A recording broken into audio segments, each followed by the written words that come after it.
take them in order, that they appear in your warrant. I am, hopefully that you've picked up from the front when you walked in, there's a statement from our acting town administrator, Peter Moore, about how the town was able to pull together and resolve the issues that we had last April regarding getting the South Shore VOTEC coverage, covered financially, as well as a number of errata that are indicative of how what was moved in order to cover that money and other small line items that it needed to have some adjustments. So the errata has a lot of information on there. Those are the changes that were made to the budget in order to make all this work. I won't be getting into that in any detail unless somebody has a question along the way. Once we get into budgets, which will be the capital budgets as well as the general fund budgets, we're going to do what we usually do. I will start reading individual line items, and then if nobody questions them, we'll just keep going along. If somebody questions an article, I will make a note about it, and then we'll come back and visit it at the end. When we get through running through the first time, we will vote on the articles and put those to bed, the ones that were not questioned, and then deal with each of the questions items individually.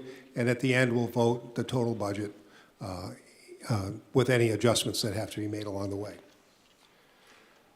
So doing a little bit of our usual opening ceremony stuff, make sure that you realize where the exits are. They may not necessarily be the doors through which you entered. Can everybody hear me okay? Is that working out all right? Good? You can never tell with this. Non-resident seating is in the back left. I have a list of non-resident personnel. There's Dave Henning, who's in the front here, with Attorney Galvin. Shayla Tron with MCM. We have Liz Anoya with the Conservation Department. Sean Patterson with DPW. Michael DeMeo is the Harbor Master. Jay McGillis is IT. Sean Strobel is the Treasurer. Meg LeMay is our accountant. Sean Leary is with MCM. Michael McDonough is captain of the police department. And we have Peter Moran, who's our town administrator. So all those in favor of allowing those people to remain, please raise your hand. All opposed? I declare that that passes. I'm going to give you kind of a who's who up front here. I am Jim Fitzgerald. I am your moderator. Grayson Pelletier has once again graciously offered to be my assistant moderator and is running the clock. Boy, is he excited to be at town meeting. It's just great to see. So, are you going to come? And he says, oh, you betcha. Town council is next to me, the town clerk, town accountant, the town administrator, the select board, and in front of me is the advisory board. So those are the parties up here. Typically when we do town meeting, we have a color guard and we have an anthem, but this evening we are only going to do the pledge since we've already had our opening ceremonies. And for this, we're getting a reprise role from Jason Lucetti. He did such a great job last time, we figured we'd bring him back. Jason was born and raised in Brockton, Mass. Before he decided to enlist in the United States Marine Corps. He headed to Parris Island in 1992 and upon graduation went to Field Artillery School in Fort Sill, Oklahoma. While on active duty, Officer Lucetti participated in Operation AMIO in 1994. He was honorably discharged as a corporal in 1996, but continued to serve in the United States Marine Corps for 2 years as a military police officer. In 1998, he joined the Marshfield Police Department, where he continues to serve in our community today. Officer Lucetti, who currently serves as the town safety officer, resides in Marshfield. He is married to his wife, Jenny Ann, and they have 4 wonderful children, Ryan, Devin, and twin girls, Liliana and Gabriella. Thank you for your continued service, Officer Lucetti. Thank you.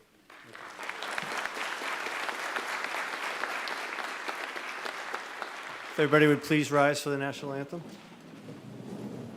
Or pledge allegiance.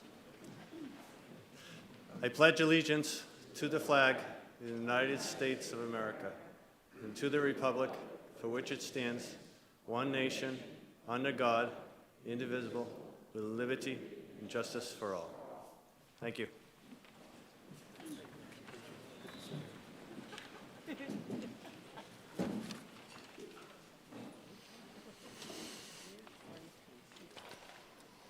Okay, do a couple of procedural things.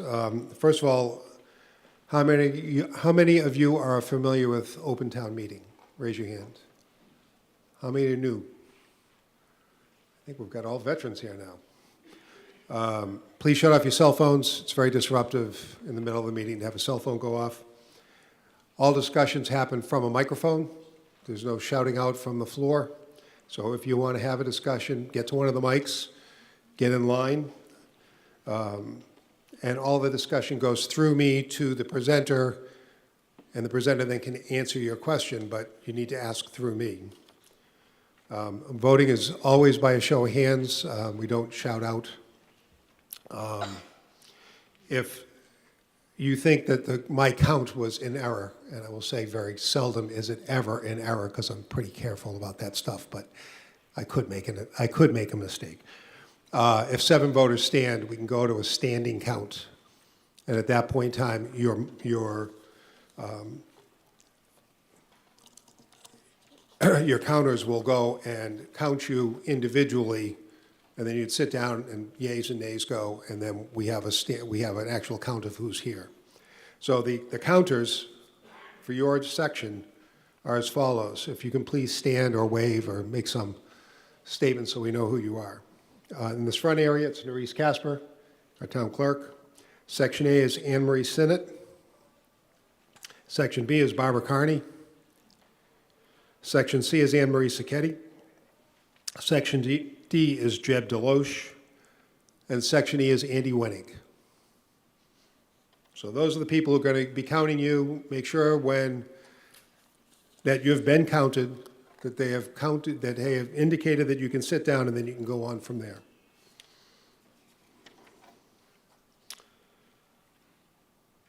So, as our usual meeting, I'm going to forego reading the rules. They're in the front of your warrant. I would highlight Rules 7, 9, 11, and 14. You can move the question. If debate has gone on for an extended period of time on a particular article and you think that it's time that we can go to a vote, you can go to a microphone, you've got to be in line, and move the question. If I agree with you that moving the question means that the question goes to immediate vote. We have no more discussion. That's all there is. If I agree with you and I accept your motion to move the question, that's what we do. We go to a vote. Or I could say that, no, I believe there's more discussion to be had, in which case we let the discussion continue a little bit longer. But you need to be in line at a microphone. It can't be called out from the audience. A vote to accept the rules. All those in favor, please raise your hand. All opposed? I declare that that passes. At this point in time, the chairman of the select board, Eric Kelly, would like to make a statement.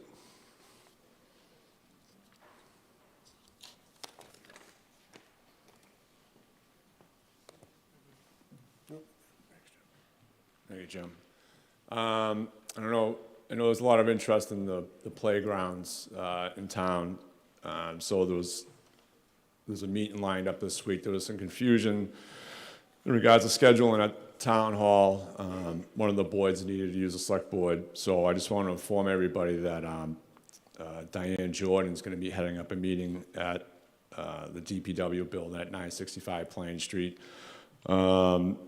this Wednesday, June 4th at 6 o'clock. And the select board is going to hold a meeting next Wednesday, June 11th at 6 p.m. So just let everybody know. Thank you.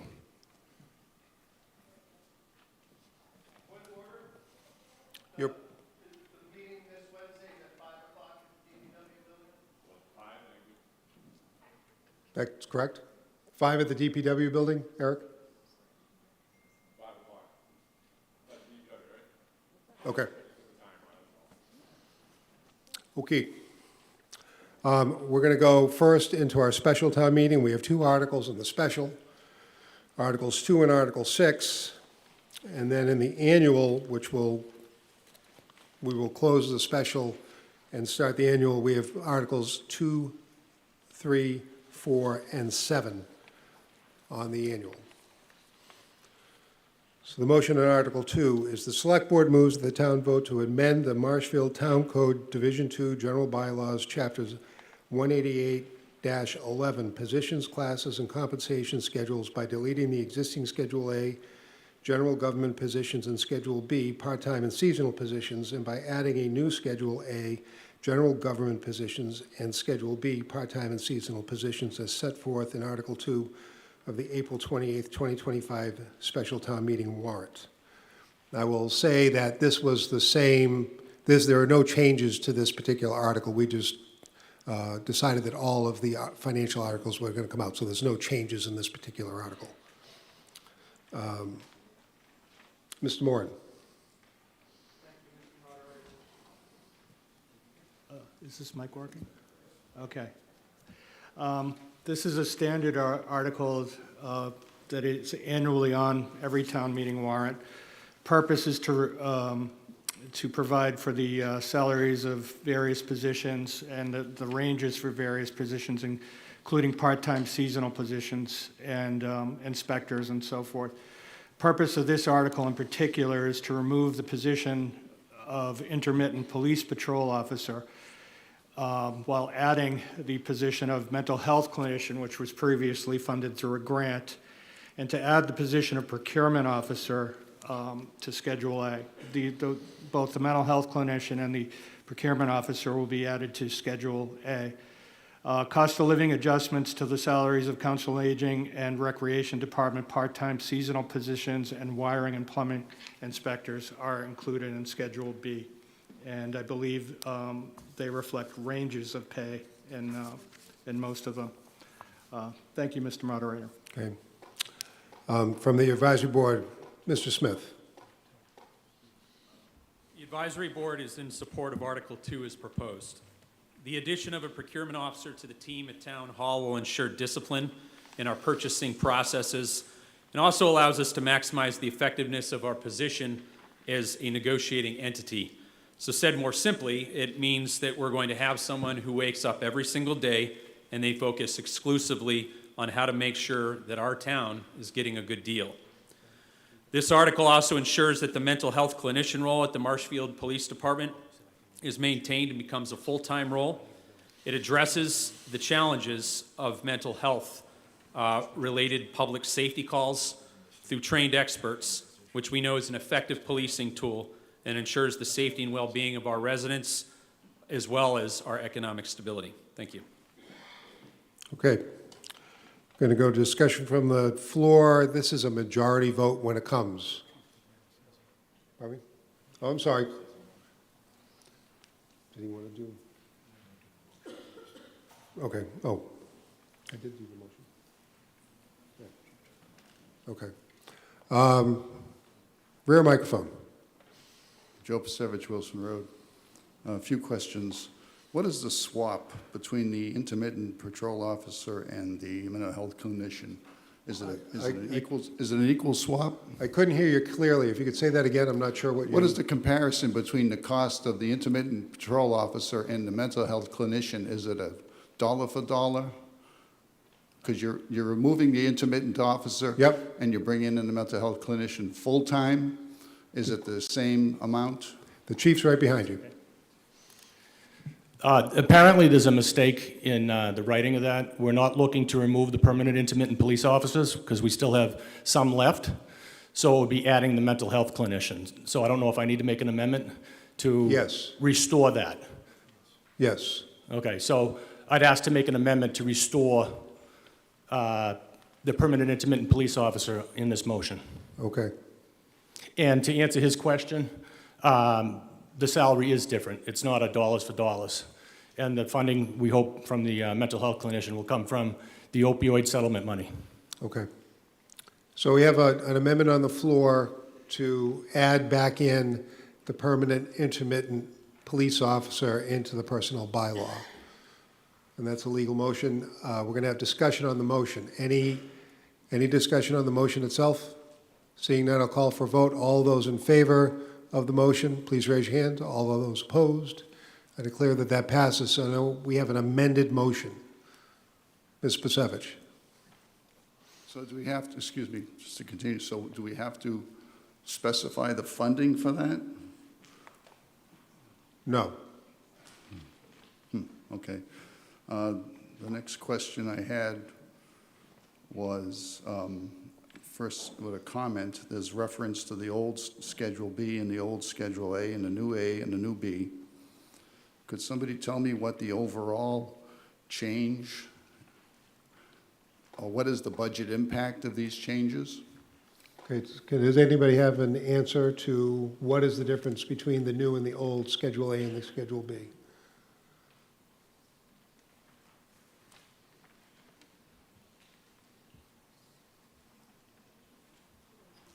I don't know what it is. I'm not sure that anybody has that information. Is it financial or? It's a 2% cost of living increase.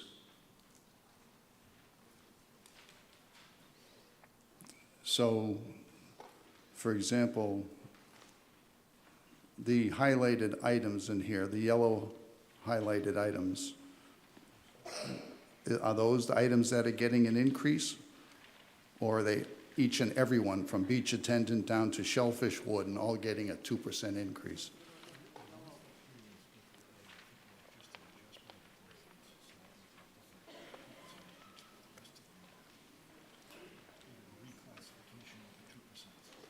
Okay, on the upper, in Schedule A, those are reclassifications, so the class numbers changed. When you go into Schedule B, which is the seasonal and the part-time, that's where the salary changed. Does the salary change for the Schedule A employees? Well, it changes because their classification changes, which would give them a pay bump. Again, I just, there's nothing in here to indicate to me what the overall impact is to the budget, because a 2% increase on a beach supervisor, you know, it would probably be like $18.50, and it's, you know, there's very lack of detail here with no we can't compare the new tables to the old tables to know what the actual budget impact is and where the actual increases are when you're changing the step or the level of the employee. Like, I don't know if the office manager went from a 10 to a 13 or a 12 to a 13. Yep, I get you. You know, there's nothing there. How can I vote for this? Rear microphone. Pam Keith, Smoke Hill Ridge. In regards to the procurement officer, can I ask, has the state given us guidance on this or told us to do this? Or is this something that we've decided to do on our own? Okay. Do you have an answer on that, Peter? I can answer the question. There hasn't been direct state guidance that I've received on it, but it is common for communities of this size and smaller to have procurement officers employed to do contract administration and to basically make sure there's uniformity in contracts and procurement, and there's compliance with state laws. So I can tell you that in my brief time here, there is a strong need for uniformity in procurement, particularly if, you know, in the use of the new software that has been adopted. If you're going to make full use of it and have it efficient, it's appropriate that procurement processes be updated as well. I've seen, quite frankly, I've seen a red stamp used here that I used to see in the 80s that you fill in. It's not efficient. I can understand that adopting new processes is perceived to be time-consuming by folks that do procurement. However, if we add this position, it'll assist everyone in complying with the state regulations and statutes as far as procurement and make everybody more efficient. So can I ask to then, does it cover the DPW? Is it I think every department? I think it would assist everyone in procuring, yes. Okay, thank you. Rear microphone. Martin Clary, 38 Ellis Avenue, Marshfield, Wrexham District. I don't know if this, Mr. Moderator, if this applies to, it's to do with the beach supervisor trying to get work done on the Winslow pathway that leads down to the beach. It's critical that there's an overgrowth that's extreme hazardous condition. The ruts, tripping people and sprained ankles, and I hate to see anything happen as far as injuries towards the hospitalization towards the town. Beach supervisor is trying to get the help to get down there and get all that work trimmed out. I realized there was a storm last week. I understand that, but way before that, there was all from time to time, they seem to be clearing it and they dead stopped. We have to have that, especially coming up now. It should have been done by Memorial Day, but we should have that all set up. Okay. Thank you. Thank you. It's beyond the scope of this article, but your point was well taken. Mr. Kelly. Sorry, Kelly, Peterson Path. This is the one thing I've been thinking about in regards to the procurement officer and the need for it, especially in light of future budgets that we're going to have to deal with. It is, to my understanding, that especially as we're looking for a new town administrator, that I can't see why this can't be part of their job responsibility. So I'm looking to do an amendment. I would like to take the procurement officer off this list. Okay, so your amendment is to remove the procurement officer from the personnel schedule. That would be correct. Okay. So we're going to vote, we have discussion on the amendment, and then we'll take a vote on it. So anybody wanting discussion on the amendment, please get to a microphone. Dominic DeSantis. I can't hear you. Dominic DeSantis, 899 Old Main Street Extension. I have a question about procurement officers. Does the town administrator know if any other towns around here have this position? Mr. Moran? Yes, they do. Could you give some examples? Braintree, Norwell, pretty much everywhere I've worked. Holbrook has someone who does this. It's not unusual to have it in this size. It's a function that's important, and it saves money in the long run to have it rather than, quite frankly, if you get audited by the Inspector General, you're going to spend more money on lawyers than this position.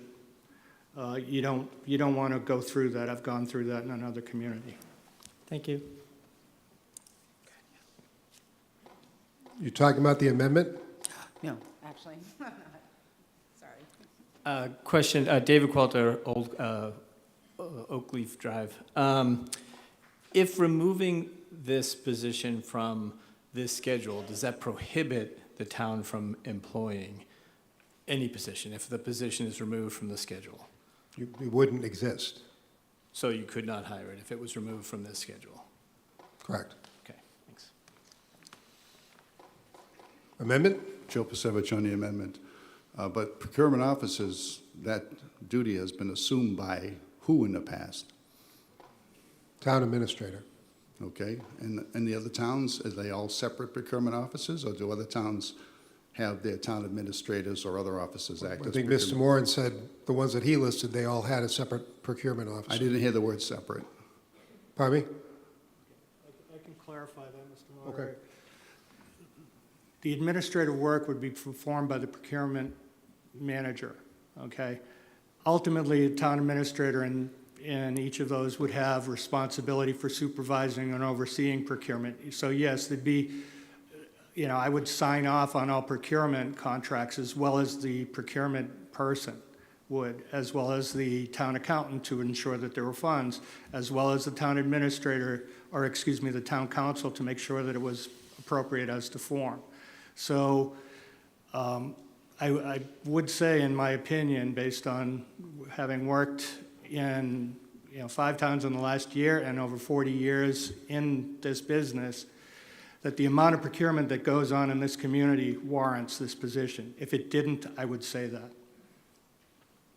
Well, it sounds like you've got at least 3 or 4 other people in the loop when it comes to soliciting and executing contracts. Yes, they're performing separate functions, though. One's looking at the legal form of the contract. One's looking to see that there are appropriate funds.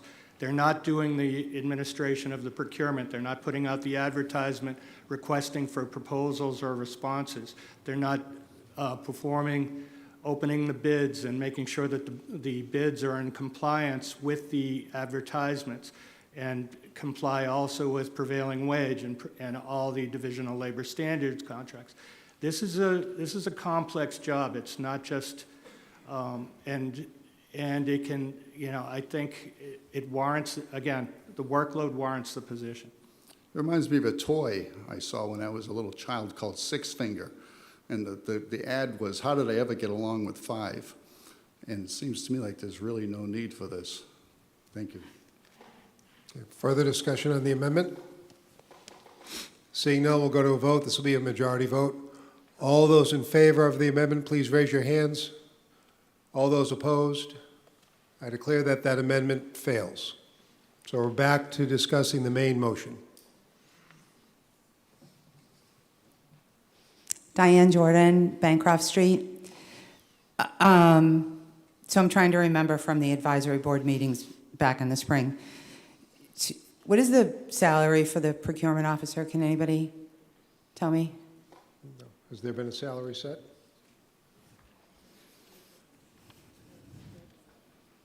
The range is between 90 and 102,000. Okay. And maybe this is an advisory board question. By the way, thank you. I seem to remember that the position salary was explained by the treasurer, said that a position had been vacated and not filled, and they were drawing that salary for this position. So does the advisory board remember that conversation? Mr. Smith? Because you had specifically asked that question, and that was the answer. Yeah, I'm trying to remember. I do remember that we had some discussion about where the funding specifically was coming from, and there was, I'm trying to dig back in my memory bank, so you'll have to forgive me, but I do remember there was some discussion about positions that hadn't been filled and how that was funding, but I don't remember the specifics on it. So it was in the accounting department or the treasurer's department, but they never said what the position was that they were drawing that salary from. Okay. They just said that there was a position. So Th- they never this- got an answer about what salary, they were taking for this position. I'll phrase it this way, just to try to short circuit this, is we're adding a new position. We aren't removing a position to make room for it. No, I understand. So in this year, that may have been some, I don't remember that discussion either, and I was at, I think, all of those meetings. But in general, in a future year, even if money were being appropriated this year from, or being earmarked from a different position and going into this, both of those positions would exist and both would be able to be funded. So maybe that Mr. Strobel can answer the question, because it was Mr. Strobel that's made that statement. So what position was vacated that you were recommending the salary come from for this position at the advisory board meeting, the first long one, I think it was? Mrs. Strobel? Yep, so the former revenue manager's position, that is the position that's no longer funded. Okay.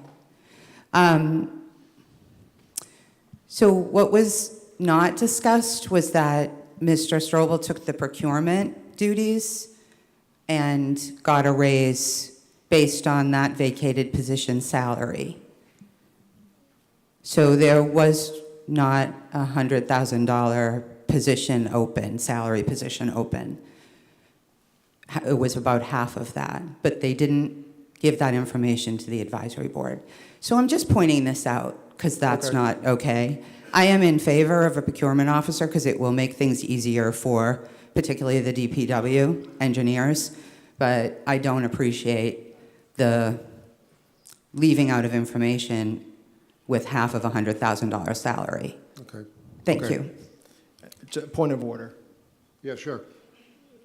The revenue manager did not have procurement responsibilities. The responsibilities that I have assumed have to do with reconciliation of financial accounts. It had nothing to do, zero to do with procurement. I understand, I didn't say that. I said that when you took those procurement duties on, the explanation was, or the raise was based on the fact that a position had been vacated and $100,000 was available. Again, the position was a revenue manager's position. It had nothing to do with procurement. I never said it Yeah, did. we're done. I think Okay. this Well, I think is- people understand my point, but thank Yeah, you. I think we're fine, because this is creating a position, it's not dealing with the funding of the position. All right, so seeing no further comment on Article 2, this is a majority vote. All those in favor of Article 2 as amended, including the permanent intermittent police officers, please raise your hand. All those opposed? I declare that article passes. Article 6, the Select Board moves that the town vote to appropriate the sum of $3,820,517.49 to pay for the cost of items listed in the chart set forth in Article 6 of the April 28th, 2025 special town meeting warrant, and to meet said appropriation, transfer said sum from free cash. Mr. Moran. Thank you, Mr. Moderator. I will be brief. There is a memo that I prepared that was out front. I'll just briefly describe it. The amendments that are being offered to Article 6 are to allow for the funding in the annual budget of the South Shore Vocational Technical School. And the proposed adjustments to the article would be to remove Section 6.6, the vaccine deficit. It can be funded through CARES Act instead of through free cash.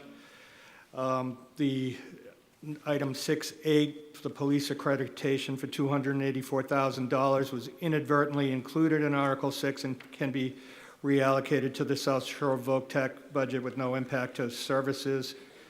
The request in 6.7 for Munis software contract funding. The amount that was put in was in anticipation of what the obligation would be. This was back in December. Subsequently, the amount has been reduced to $340,000, and the lower amount will meet the town's contractual obligations. The funding under 613 for OPEB, which is other post-employment benefits, I am recommending or requesting that the amount be reduced from $200,000 to $50,000. The reason for this is Marshfield is still adding to the OPEB trust, which is a fortunate position to be in where many communities are not, quite frankly. Having seen presentations in other communities by the municipal auditing companies and rating agencies, the primary concern is that pension obligations are met. If you look at the pension obligation as articulated in the annual town meeting Article 3, it now makes up approximately double what the general government budget is. It's grown to $10 million this year. Auditors and rating agencies are aware of that, and they're also aware that most municipalities are planning to fund OPEB through pour-over once pension obligations are met. Therefore, they're not going to look badly on the fact that we're reducing the appropriation of OPEB. It's still going to be looked at favorably that you're addressing it at all. Security camera server replacement, it is currently the plan to fund this through CARES Act money that is available. If it's not available, we'll find another funding source at a later date, but I am told that it is available. 616, the library Sunday hours. At the time that the request was put in, there wasn't certainty that there would be adequate funding for Sunday hours. We are now into the month of June in fiscal year 2025. There is adequate funding to secure Sunday hours at the library through the end of the fiscal year. 618, there was a vehicle lease program. The goal of the program was laudable, but it's worth exploring whether we could do this on our own through combis without a middleman or a third party administrating the contract. It particularly could be something that a procurement officer could administer on their as part of their duties, since it is procurement related. So those are the amendments to Article 6 that I am requesting. I hope that town meeting will adopt them. I'm happy to answer any questions about them. Okay. Mr. Smith from the Advisory Board. After careful review of this article with town management, the advisory board is in support of the article as proposed. The article makes due on commitments made by town meeting through special articles, in addition to other needed funding and challenges in the fiscal year 2026 budget. We're in appreciation of the careful diligence that has been performed in reducing the needed amount of free cash in this article. The discussion of this article has also and will continue to lead to greater work throughout the remainder of the year between the advisory board and the town in the processes used to manage free cash as a fiscal tool in our town's finances. Thank you. Okay. So this is going to be a majority vote. As I said before, we're going to do what we typically do with budget articles. I'm going to read briefly each line. I'm not going to get into detail on it. I'm just going to line 1, jetty repair. If anybody has a question about that particular line item, you can shout out. You're allowed to do that from your seat. You don't have to get to a microphone. Just say there's a question, and then we'll collect all those questioned articles. We'll talk about them after we get through all the ones that aren't questioned. So, Article 1, jetty repair. Article 2, the COA Wi-Fi system. Article 3, opioid settlement previously commingled with general fund. Article 4, waterways excise. Article 5, PEG access. Article 6, vaccine deficit flu shot coded to COVID. Article 7, Munis software. Article 8, police accreditation. Article 9, school transportation. Article 10, school Medicaid. Article 11, school Chromebooks. Article 12, school classroom technology. Article 13, OPEB. Article 14, harbor park maintenance. Article 15, security camera server replacement. And I'm asking these ones even if we change them to 0, just to make sure there wasn't a question on that. Article 16, library Sunday hours. Article 17, library grant match bathrooms. Article 18, vehicle lease program. Article 19, school funding not on recap. Article 20, IT hardware lease. Article 21, fire overtime.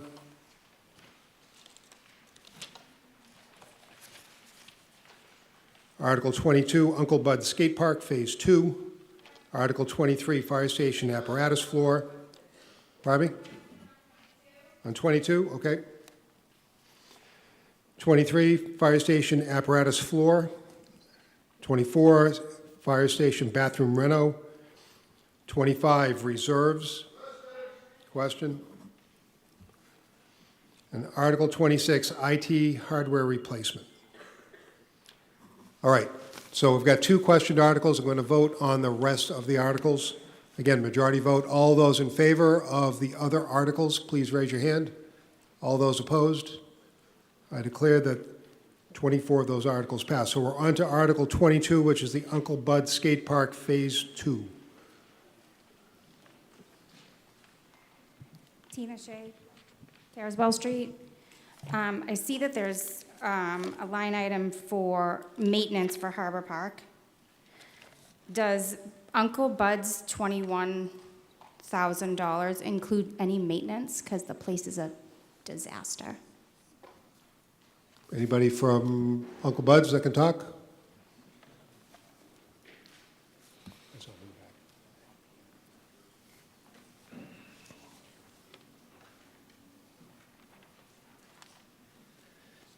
The $21,000 is to complete Phase 2, which opened on Monday. It does not include any maintenance fees.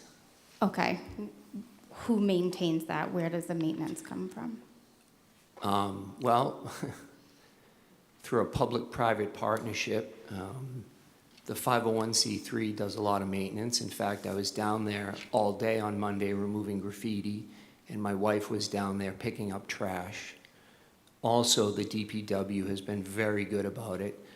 And I'm surprised to hear you say it's a mess. I mean, the grass is long. We're going to look at a meadow approach to it, as opposed to cutting it all the time. But the grass is long because it's been closed for 8 weeks.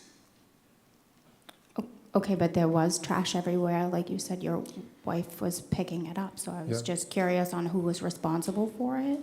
It's an extremely, extremely popular site, and we can expect that people are going to put trash and over on the barrels, and we're taking care of it as best we can. Okay, thanks. So who is Okay. responsible for it? DPW? It's- Or DPW. is it private? It's a Because we could public- do it's- like fundraising, we could do like meet at the park and clean up. I mean, I'm looking for a solution. That's beyond the scope of this article, but I get where you're coming from. Chris, you can talk to Chris separately, and that would be a great thing to do. Thanks. Reserves. Pam Keith, Smoke Hill Ridge. On reserves, in the advisory board meeting, Mr. Strobel said that this was due to a budget shortfall, or multiple budget shortfall line items, I guess. I'm wondering, with it being near the end of the fiscal year, do we have an update on what $900,000 might be going towards? Mr. Strobel? Yes, so currently the projected shortfalls fall into the following departments: the Board of Selectmen salaries, legal expenses, human resource salaries, IT expenses, election salaries, election expenses, weights and measures, animal control expenses, snow and ice, maintenance expense for DPW, accountant salaries, assessor expense, facility salaries, utilities, fuel, CTG salaries, and insurance. So we were off $900,000 of the budget last year. We're overspending this year by that much? Some of these expenses can't be anticipated. The budget is a best guess, so those are projections based off prior year or histories. And currently, with the actual expenses that are coming in, it's due to either supply chain issues or unanticipated expenses that have come up over the course of the fiscal year. That's what's driving some of these deficits. Okay, I'm just trying to figure out how we have shortfalls when we normally have millions of dollars of free cash every year. It doesn't make sense to me, because as far as I know, I haven't taken a real close look at it in the past maybe few years, but when you look at the annual report, you normally see that accounts are closed and there's some excess. It might be small, but departments have a little bit left over, so I'm just surprised that there's $900,000 that we need to plug with free cash. Can I ask, what is the process for spending something from reserves? I thought that the advisory board or finance committee has to approve those transactions when you transfer over. Is that how that works? We just had a discussion about that at the beginning of the meeting. The select board can move to take funds out of the reserves, but the advisory board needs to approve it. Okay, so it would be like in a public meeting, the select board would have it Yes. say on an agenda? Yes. Okay, thank you. Joe Pasevich, Wilson Road. Tipped. I want to know if Mr. Moderator, if the treasurer has a breakdown. Did he get a breakdown in paper with all the numbers for these multiple, I don't know how to put it, forecast or foreseen shortfalls? If you got input from each one of these departments, Mr. Strobel? did it come in the form of a dollar amount? We do have dollar amounts. I'd be more than happy to post it on the town's website for everyone to take a look at. When? We can do that tomorrow. Okay. Could I pick up a copy? Absolutely. Okay. Like, for example, what's the extra expenses related to elections? Do you have any idea offhand? Do you have it in front of you? The current deficit or projected deficit is $41,178. Based on what? Is there an extra election coming up in this next fiscal year that we? Yeah, we can have the conversations all go through me, please. I'm sorry, I understand. Ms. Casper, do you have any information on why there's a shortfall on anything different on the elections, or did it just cost more? That we're not budgeted for enough?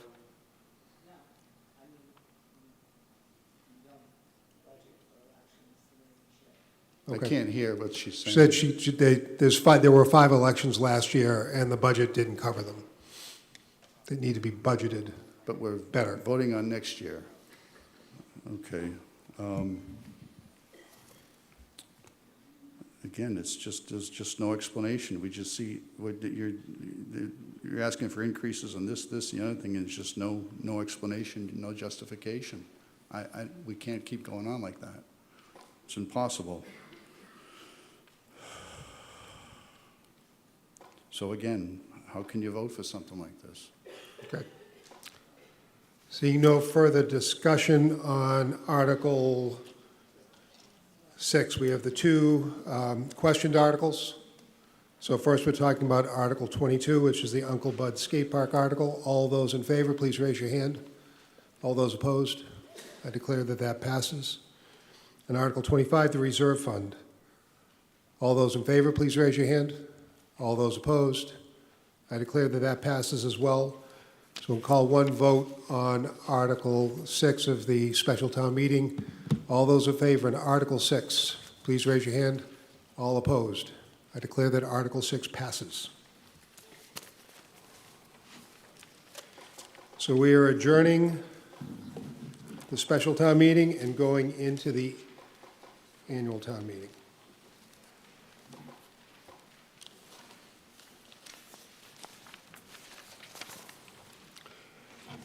Article 2, the Select Board moves that the town vote to establish the salaries and compensation of elected town officers as set forth in Article 2 of the April 28, 2025 annual town meeting warrant. Mr. Moran. This is a standard, basically boilerplate article that allows the salaries and compensation of elected town officers to be paid as part of the annual budget. Okay. Mr. Smith from the Advisory Board. Article 2 maintains is in keeping with the proposed budget for the fiscal year 2026 budget, and the advisory board is in support as proposed. Okay. So this again is a majority vote. I'm going to go to discussion from the floor, rear microphone. Eric Kelly, Peterson Path. I do have concerns in regards to the town clerk's salary. Though it requires further review of the law, it appears that where she's set at an $83,000 salary right now, but if you look on page 3 in the town clerk at the top, she's getting increases. And I do have concerns that I believe at the advisory select board meeting that Mike said there were stipends. And like I said, there has to be more review in regards to what the law is, but to what I saw, stipends weren't allowed. So I don't know how we should go about this in regards to probably the whole line item there in regards to the increases, but I do have concerns. I will be public on saying that we should not increase it this year until this is, in my opinion, remedied, in my opinion. Okay. Town clerk says she has not had an increase in 5 years. And according to town council, all we're doing is setting the number for the salary. It's not appropriating the money. So say that again? I haven't even had a cost of living in the last 5 years, but nice try. Yeah, but Okay, all you do that's- is ask for it. Okay, You're- stop, you're- stop. We're not going to get into a back and forth from the front to the back, okay? It goes through me. What Mr. Galvin had said was, what this does is it sets the salary, it doesn't appropriate the money for the salary, that comes in the budget. So what we're saying is we're setting the salary for all of the elected positions here, and then it needs to be actually appropriated in the town meeting budget. I don't know if that's a better place to put your question or not, but I also don't know, you want to make any comment about this from the legality standpoint of things? Okay. So should I wait to comment on the Article 3, vote on Article 2, and then move to Article 3? Is that what you're suggesting? Yes. All right.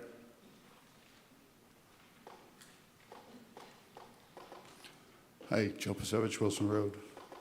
The list of salaries for the various boards, Select Board, Assessors, Public Works, Planning, Board of Health, what were those salaries, or I mean stipends last year? I'm sorry, I didn't have a chance to look them up, but thought. I don't think they change. Okay, I'd like to propose an amendment, 2% increase for Select Board, Assessors, Public Works, Planning Board, and Board of Health, so that the final amount for those numbers would be an additional $237.28 for each of those board stipends. I'm not proposing an increase in the town clerk or the moderator salary and Thanks a lot. stipend. But if you want, I'll throw you in at $6. No, it's fine. I got a big pay increase a couple of years ago. I tripled my money, so. That's right. I went from 92 to $300. That was a big jump. Well, that's right, you did get that, like the clerk got a big increase in the base salary too, not long ago, so that's my amendment, a 2% increase for the board members, and just a little commentary on my amendment. Let's make the amendment first, then you can make your Okay, the comment. amendment is to increase by 2%, Select Board, Assessor, Public Works, Planning Board, Board of Health members' stipends, an increase of $237.28 total impact to that article. Okay.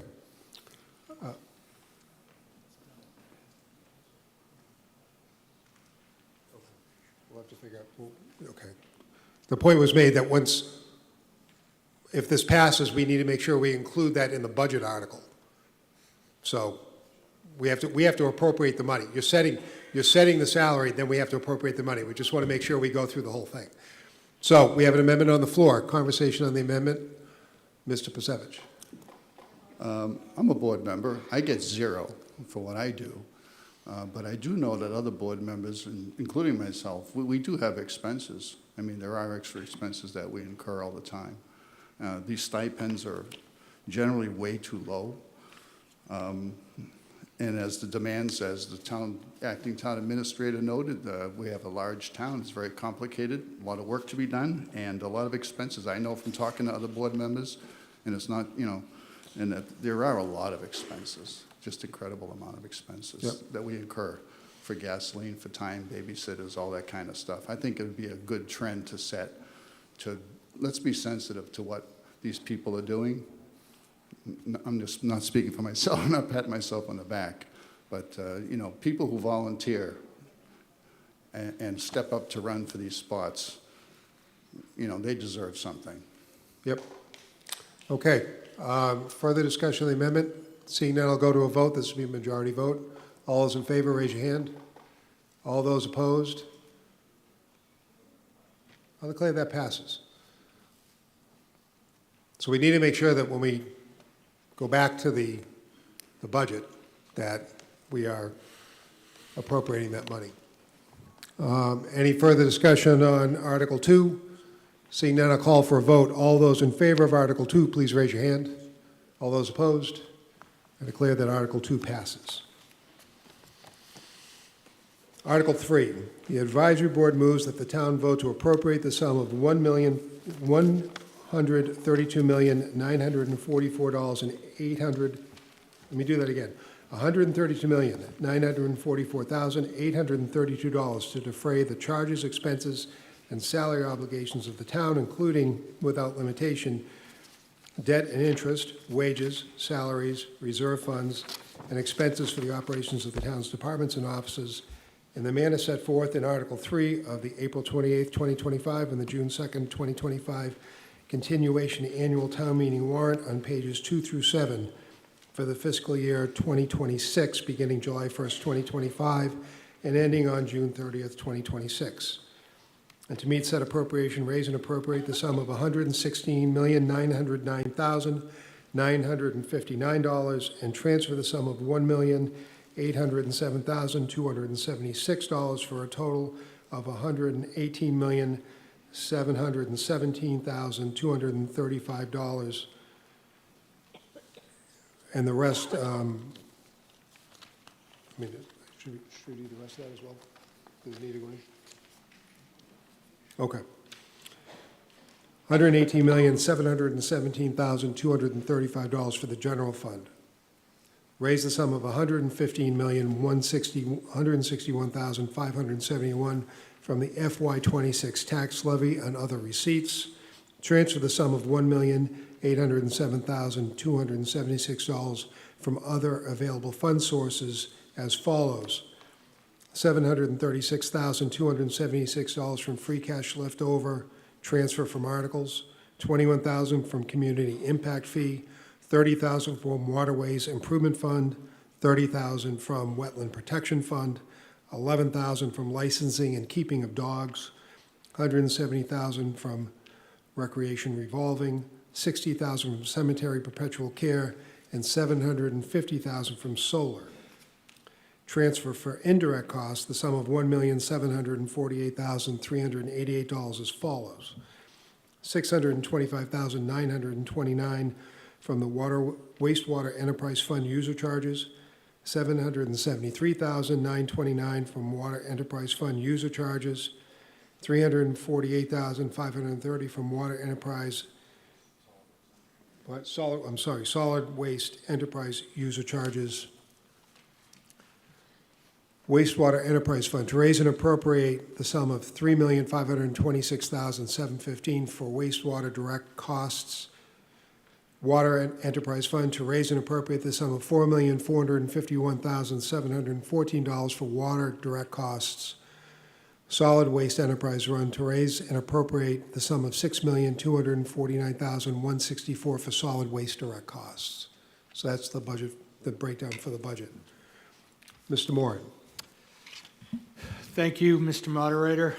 I want to thank the Select Board, the Advisory Board, the School Department, the Department of Public Works, and every volunteer and department head that I have had the privilege of working with in this short time, and most of all, you, the residents of Marshfield, for your courtesy and your patience that you have extended me during my time as your interim town administrator. When we met back in April, you had a budget before you that had been crafted after months of work by the elected officials, volunteers, and employees of the town. That budget articulates the town's priorities and values. However, in the manner in which those priorities were going to be paid for prompted concerns, namely the funding of the VOCTEC budget. This evening, you have before you a plan that responsibly addresses those concerns. The FY26 budget in Article 3 provides reliable funding for all the functions of government and education. The funding of the South Shore Vocational Technical School assessments is provided by the reallocation of free cash from 7 proposed uses and special town meeting Article 6. The only other changes being recommended are reductions in the annual town meeting Article 3 in the town administrator's salary line, reduced by $16,000, and the general insurance fund budget line item by $20,000. The $16,000 can be reduced because you've got me.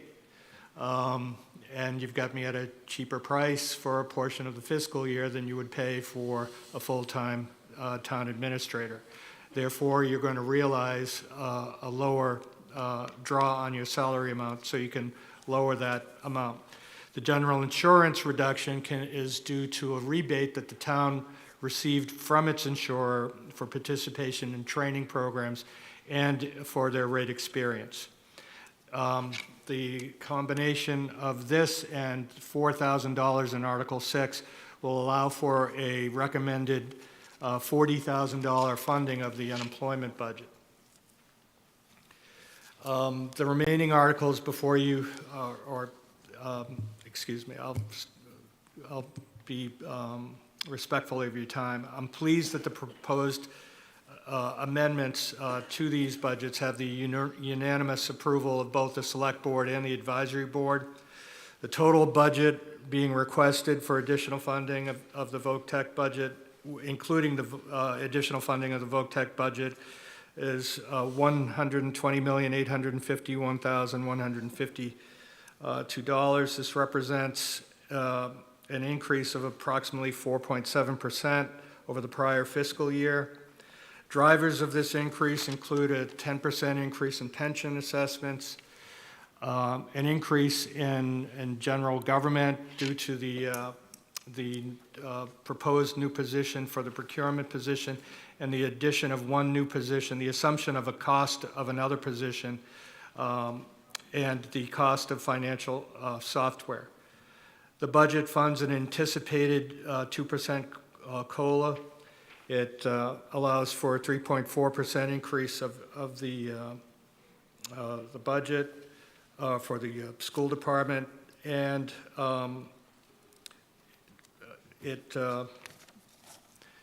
based on my experience over 4 decades in municipal government and in working on budget preparation in 3 other communities over the past year, I believe this budget's responsible and affordable. I hope I have presented it to you accurately. I'm trying to be respectful of your time. I'll try to answer any questions you may have, and if I can't answer them, I'll try to find someone else who can. Again, thank you again for your patience and your courtesy in dealing with me, and I hope that you will act favorably on this proposed budget. Okay, at this point in time, I'll call Superintendent Sullivan to present for the schools. No presentation? Okay. Mr. Smith from the Advisory Board. Thank you, Mr. Moderator. As many of you know, the Advisory Board spent more than 2 months reviewing the proposed fiscal year 2026 budget. In both detailed discussions with department heads, the prior town administrator, and other town officials, including our new interim town administrator.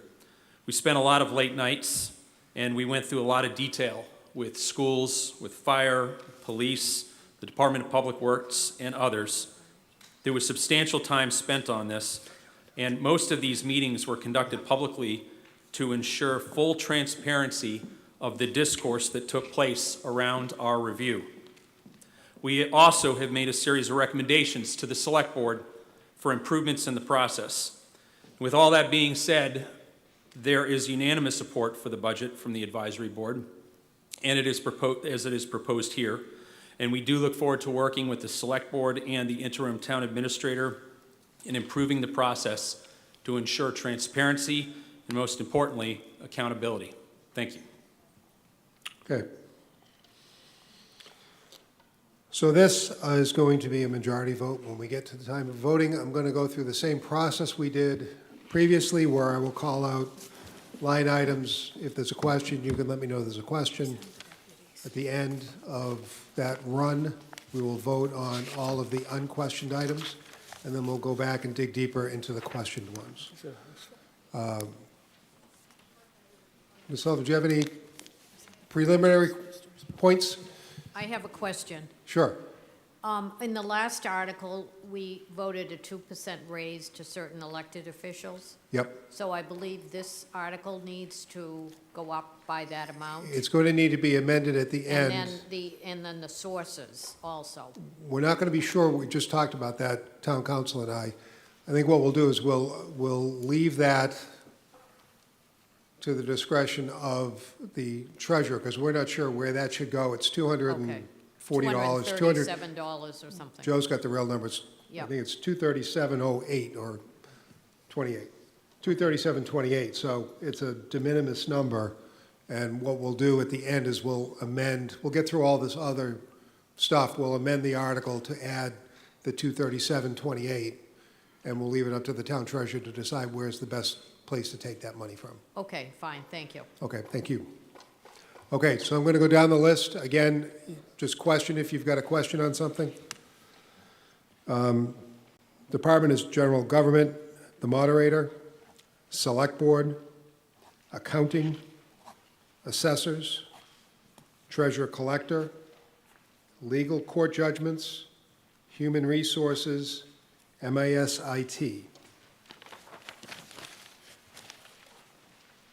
Town Clerk, question. Election, Town and Meeting, Conservation, Planning Board, Zoning Board of Appeals, Public Safety, Police Department, Fire Department, Building Department, Sealer of Weights, Animal Control, Harbor Master, Education, Schools, question on schools, DPW, DPW Administration, DPW Engineering, Highway, Maintenance, Cemetery Greens and Trees, Fuel,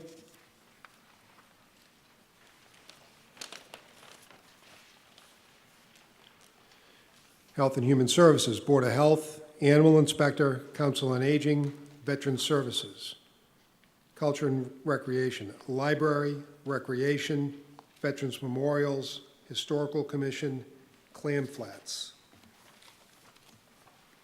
Fixed costs, Reserve Fund, Facilities, Snow Removal, General Insurance, Retirement, Health and Life Insurance, Unemployment Comp, Medicare, Audit OPEB Payroll, Debt, Assessment, Unclassified, Utilities.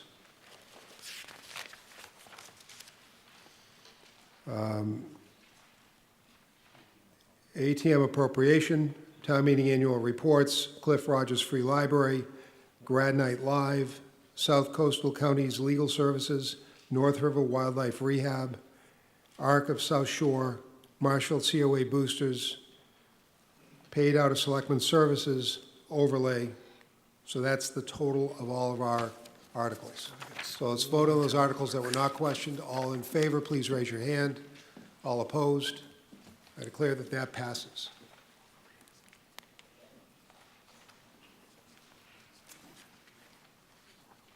Okay. So we need to, we're setting the overlay number now, so we're going to have an amendment to remove overlay from what we just appropriated.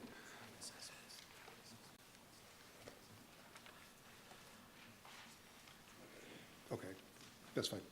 So I'm going to make an amendment. The town treasurer said the overlay is still being set. So all those in favor of removing the overlay from the budget, please raise your hand. All those opposed? So we have an approved amended budget. So we're going back to our two questions, the first of which was on town clerk.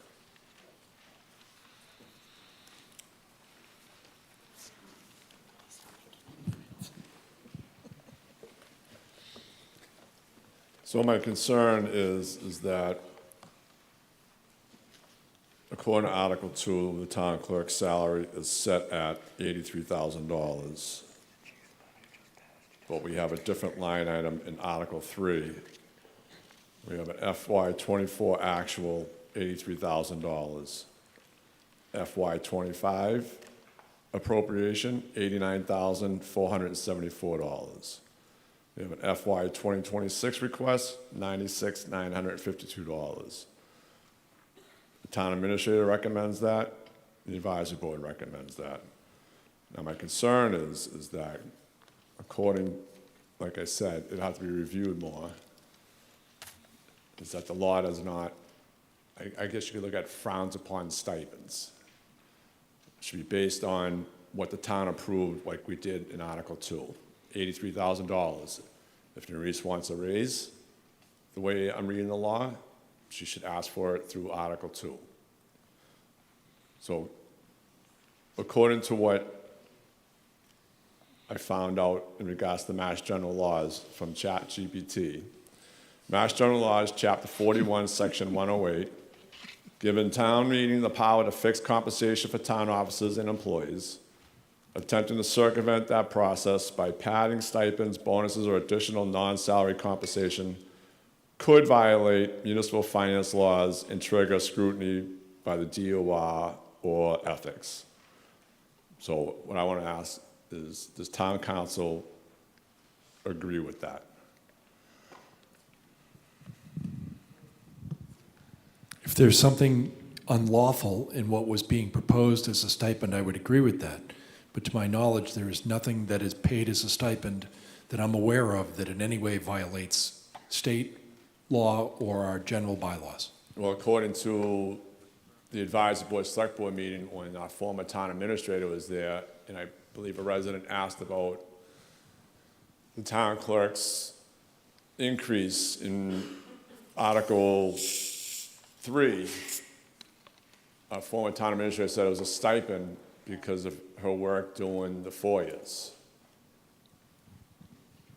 My understanding is that the town clerk is the person that the town has designated to be chiefly responsible for responding to all public records requests, and is designated the records access officer for the town, or the overall records access officer, and she may receive additional compensation for that purpose. And if that is why she's being paid, there's nothing illegal or unethical about it. So what law would that fall under in regards to her being compensated for records officer? Well, public records laws have significantly changed. The burdens on the town have increased by a multitude of 1,000. And Norris, I believe, is responsible for administering the online system, managing the responses, and making sure the responses are given in a timely fashion. And as someone that assists her from time to time in responding to certain public records requests, it can become a full-time job. Okay. And she gets a small stipend for that. I don't think it's illegal or unethical for her to be paid that. So what law would that fall under then? It's a stipend that the town has agreed to pay her in exchange for her assumption of that designation and responsibility. Doesn't fall within the traditional ambit of a town clerk. So in regards to her being paid a stipend for the additional work, and to what I saw in regards to reading the law plus what I was given here, the only thing I saw in there in regards to her receiving a stipend for anything, I think, was being certified, I think, as being a town clerk or going to classes for it. And I think there was one other thing, and I think they both were $1,000 each. And I didn't see anything in there in regards to being compensated for any extra work. So, So I'll let him answer that. You're out of time, so that's your last question. all right, that's fine. I just want this on the record. I'm not sure I understand all of the stipends that she receives, should know it better than I do, but if one of those stipends is because she's the records access officer for the town of Marshfield, that is not unethical or illegal to pay her for that. All right, thank you. Rear microphone. Jacob Qualter, Oakleaf Drive. This is questions directed to the school department. We're still talking about the town clerk. Oh, no, nothing to do with No, we're talking about the town clerk. You can get to the school department in a second, once we finish this question. Town clerk? Martine, town clerk? Yes, I'm Martine Anderson, Weathervane Lane. I can't believe that we're sitting here considering that our town clerk is given a stipend for all that she does. Whatever you're going to call it, she is a person who has earned, as far as I'm concerned, every dime we've ever paid her. She's wonderful in all of the talents that she brings to the office, and there are many, most of which, as far as I'm concerned, are elections. And the idea that you pay somebody a stipend to be so responsible for such a serious thing as the elections and all of the records that are kept. And also, her office is very easily accessible. She has people working there that are willing to help you out at every moment. So I think it seems to be sort of demeaning to our town clerk. She's a wonderful person who works for our town, and she is called the town clerk, and I'm proud to have her as our town clerk, Nerese Casper. Okay. Thank you. So we're going to vote on the town clerk article. All those in favor of the town clerk salary, please raise your hand. All those opposed, I declare that that passes. And then question on schools. Yep, Jacob Qualter, Oakleaf Drive. Just a question here. Curious how a department can be asking for $60 million and there's no presentation to back that up. The school committee gets their allotment, and that's, I don't know, I can't speak for the school committee, but that's, school committee gets a line item, you know, a single source budget, and that's what they've got, so. Want to get up? Yeah, I just, to make it clear, typically there's a presentation for the whole town budget, and the school has a couple of slides. This is my first go-around as superintendent, that's what I was told. So as there wasn't going to be a formal slideshow presentation, we didn't have a presentation prepared. Glad to answer any questions you might have specifically about the budget, though. No, I just think that the whole reason we're here tonight and this whole, why any of these discussions weren't done in April is because people weren't prepared to talk about things, and this is just spilling over of people not being prepared to have a presentation. But thank you. Thank you. Yep, duly Further noted. discussion at the back. Pam Keith, Smoke Hill Ridge. I agree that I didn't see the usual presentation that we normally have on the budget, and I expected it. I need to ask someone from the schools about savings that were supposed to occur back in January. There was talk of, number one, you know, there's normally attrition that wasn't included in the budget numbers. There may be unfilled positions, and there were special ed savings that maybe was going to occur. The special ed savings was $600,000. So I'd like to know if those savings have materialized or are planned to be materialized.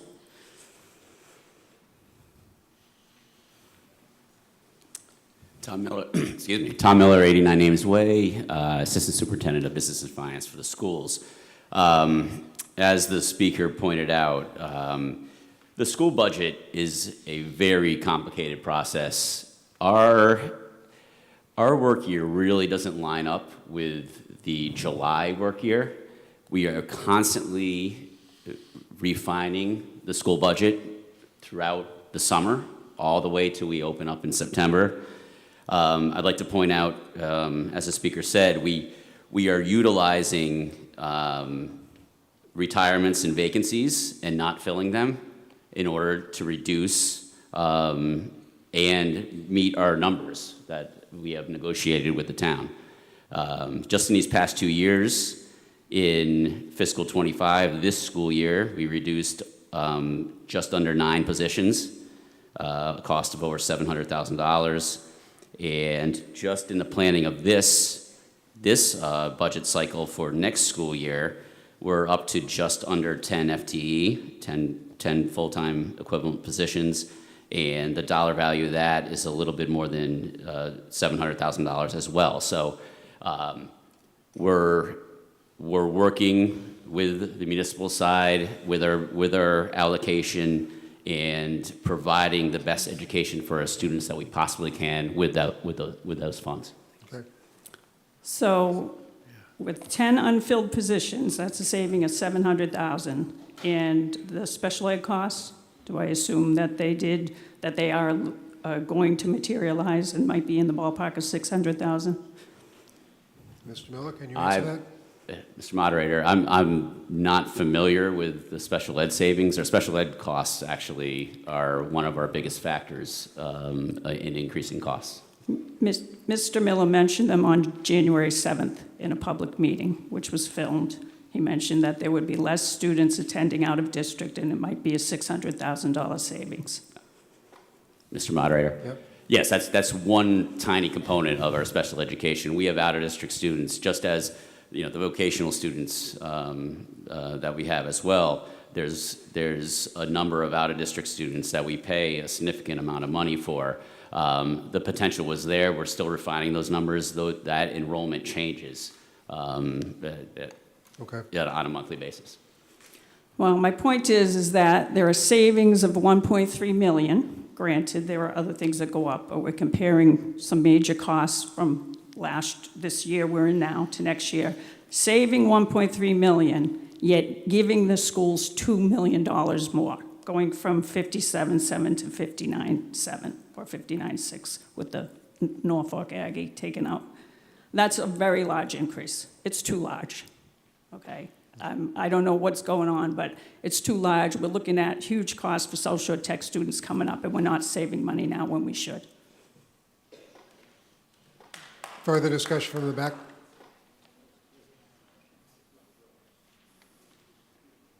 Mr. Lynch? Steve Lynch, 50 Central Street.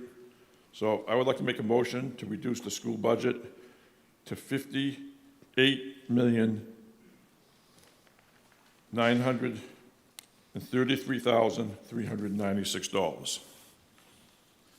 So that's a reduction of $500,000, which is more than reasonable considering how much of an increase they have got. Now, I know that this motion is not going to become anywhere close to passing, but this is going to start the conversation that we need to have about $4 million in the next 4 years. We're going to have an increased cost of South Shore VOTEC, and we don't want an override for this. So the school is going to have to start tightening up their budget. If we have an increase of taxes of 2.5% by law, and then some new growth, they need to work within that kind of budget. So over the last, well, I have some questions for him. So can you just Okay. stop the clock and have him come So back? you've got, there's an amendment on the floor to lower the school budget to $58,933,396. So it's a $500,000 deduction. Usually if we're making adjustments, it wants to be within 10% of the original amount. That falls within that amount, so it's an acceptable amendment. So we'll have discussion on the amendment. Mr. Lynch, you presented. You can have that discussion unless you don't need any more discussion on that. I'd like to ask some more questions. On the amendment? We're talking about the amendment. My reasoning for the amendment. I would like to ask some questions on it, yes. Okay. We'll ask the question and we'll get School somebody to department. answer. Ask the question and we'll get somebody to answer it for you. So is it true that in the last 14 years that we have had 1,100 less students in the Marshfield school system? Can somebody answer that?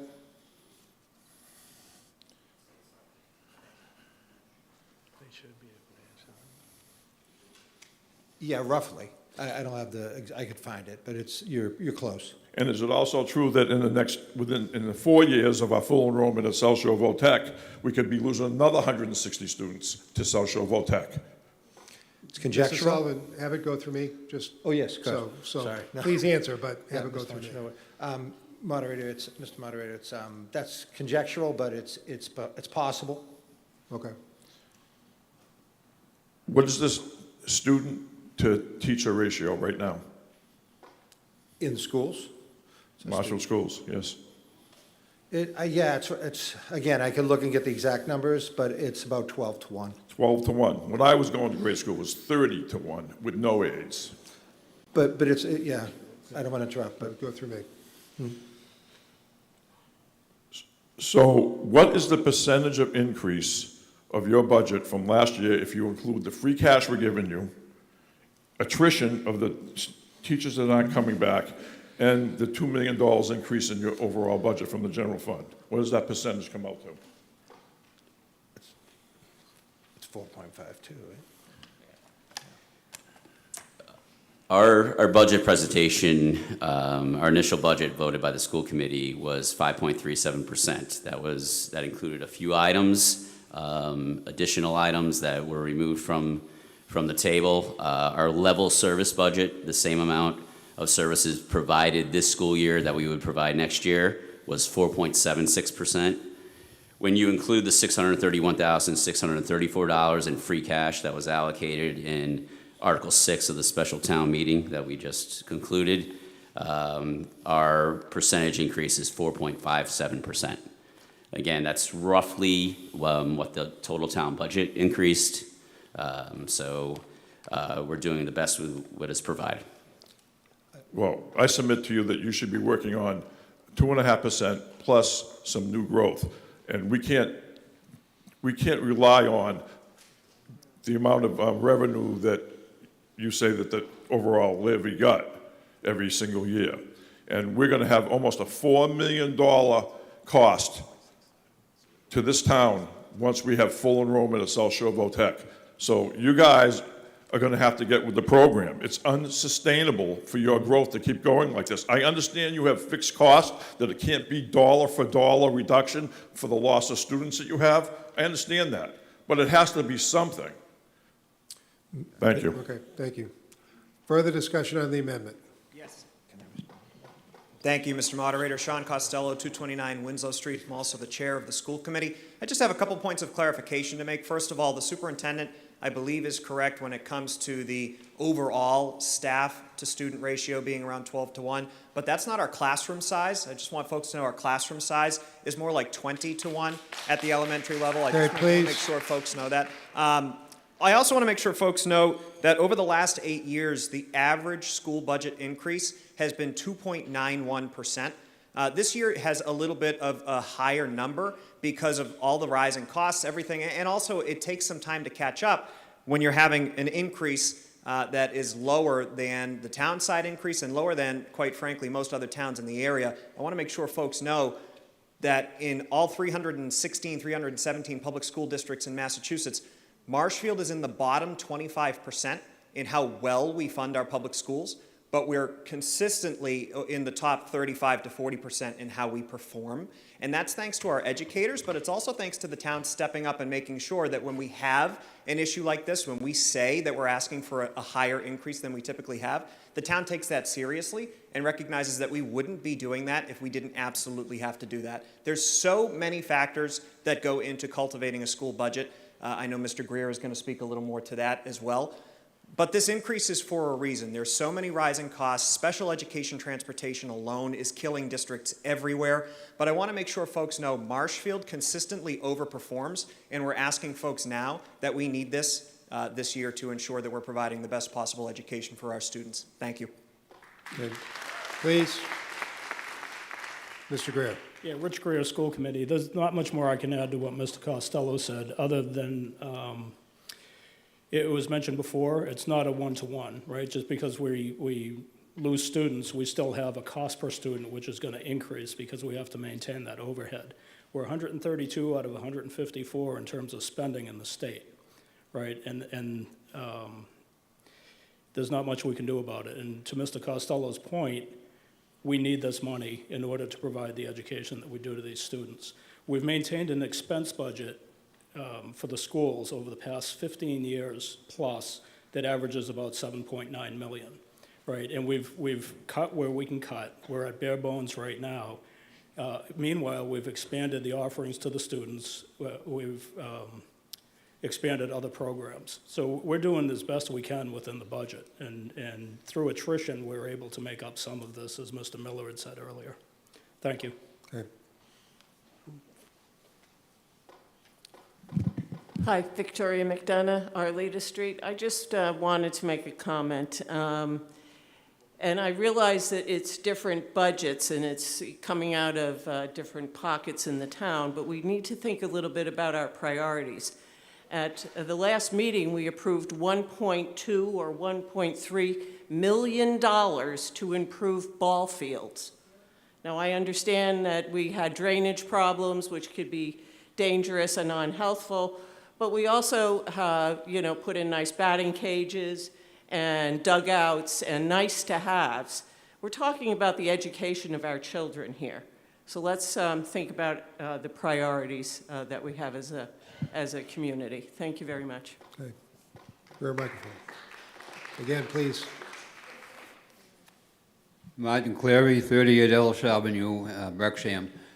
Ladies and gentlemen, I was very inquisitive about the ratio, which I'm happy about. I was looking for that 25-to-1 on per capita to student to the teacher, but I was pleased with that remark. I'm asking if you could put a study. What I see is going to be an exodus towards that South Shore vocational next year, and I imagine the numbers are coming out now. We have a sheet metal shop in Marshfield High. Would you entertain the prospect of looking at more than the sheet metal shop? A mechanical shop, you do have a carpentry shop. You can get into your welding, you can get into pipe fitting, you can get into your lathes again. I think it would be very, very wise, because this is going to be a wave to the future that's coming up. We're going back, believe it or not, to the 50s and the 60s, because there's an exodus going on, and it's going right out of a town or somewhere else. I think we would be entertaining to look at that aspect and get a little more shops now in this school to advance our kids to get further with a better salary. We have a lot of things that are happening off the coast, your electrical and mechanical.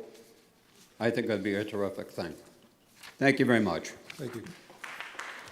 Rear microphone.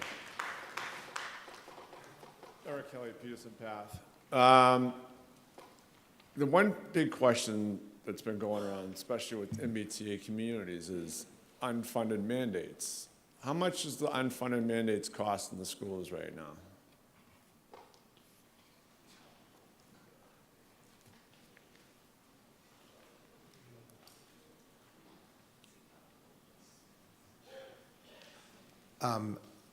So, Mr. Moderator, it's high and sort of uncalculable.